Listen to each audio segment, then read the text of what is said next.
Thanks for joining us today. My name is Chris Back. I'm the Vice President of Business Development at Soberlink Healthcare. I thought it would be a great thing for us to end this series with Dr. Rappaport answering some questions that we received. So, Dr. Rappaport, I can't thank you enough for joining us. Oh, no, thank you. It's my pleasure. I've always enjoyed working with you and your team there. And, you provide a wonderful service. So I just look at this as a way to be helpful. Well, thank you. That's awesome. You used the word weaponizing the disease of alcohol use disorder.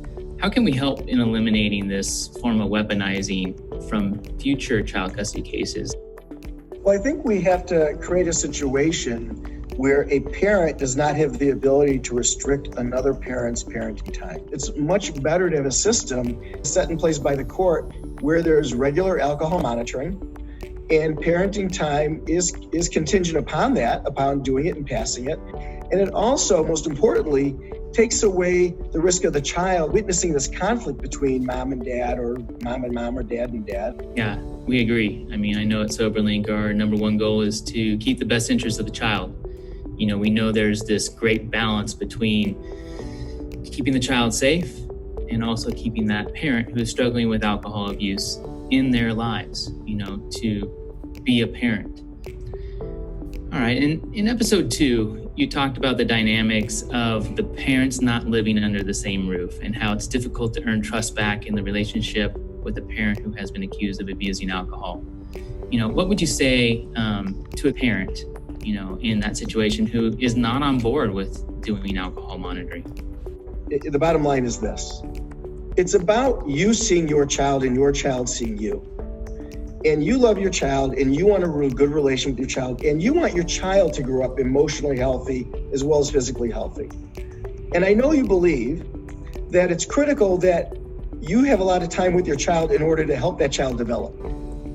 So this is a method that, even though you don't want to do it, and I understand why you don't want to do it, will help you get to be able to see your child and spend more time with your child. Then from my perspective, it's worth it. Yeah, a lot of times we'll be talking to a modern client who is a little skeptical, and we use the term an empowerment tool to see your child, an empowerment to earn that trust back.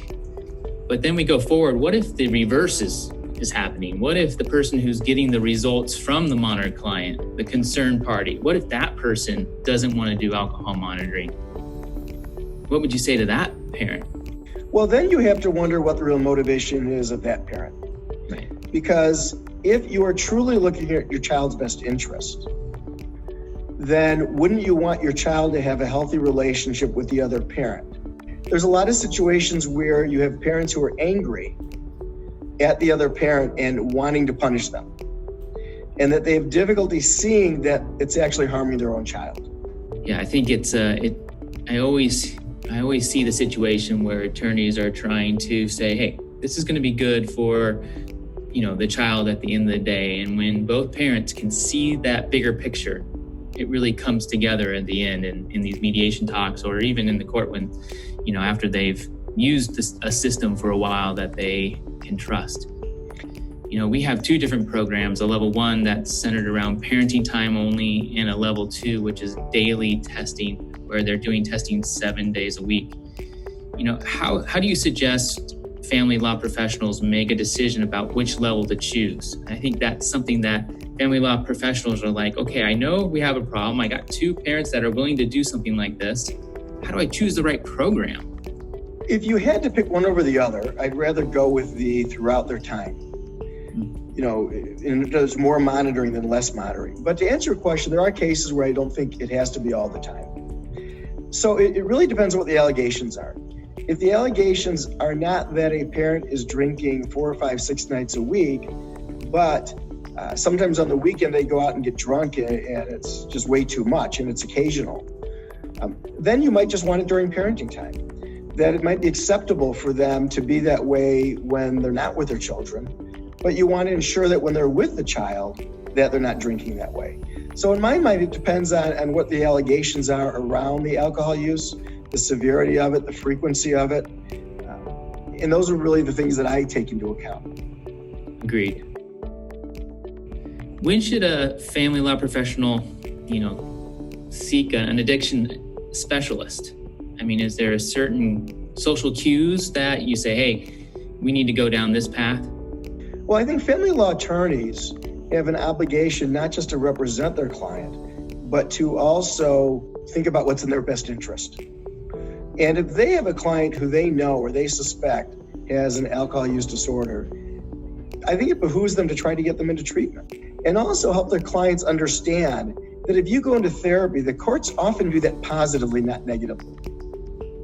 I think that's a great statement right there. You know, they view it as a positive thing. You went to treatment, you're being proactive. That's huge for their case. Thank you, Dr. Rappaport. You know, we really sincerely appreciate you helping us put together this 5-part series around alcohol monitoring child custody cases. If anyone missed one or multiple parts of this series, you can access all of the episodes below. If you'd like to take part in our next series entitled Ask Dr. Rappaport, please submit your questions in the link below. Bye for now.